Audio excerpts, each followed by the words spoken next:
and starting to see more and more the ways in which the same patterns that are operating, the same ways that we relate to the natural world, and I actually want to be careful with that language because we recognize that there are people that do not relate to place in these ways, but that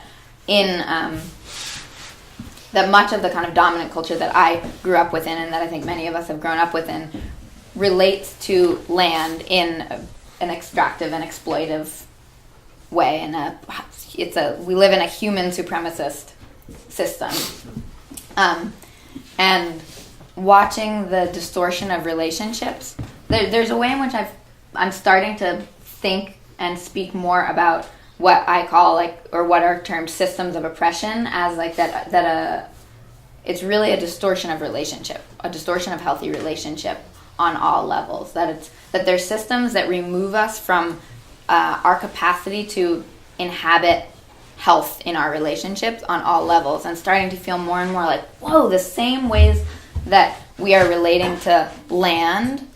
and that are playing out in huge destruction environmentally are like the same patterns that are playing out in social realms. So as we're in these nature connection practices, we're actually getting to study with the teacher. And what, just that same question of like, wow, my mom taught me so much that I didn't realize I was learning. In my questions of how do we bring more equity and real health into relationships across difference, to disrupt patterns of harm, what have I been learning that I didn't realize I was learning from Earth? And starting to go through my nature connection experience as a young person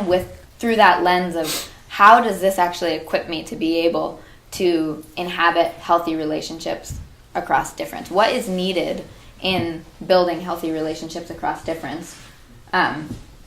Which, of course, between any two human beings is endless difference. And there's a lot of layers that get added on when we start talking about race and class and gender and cultural background and socioeconomic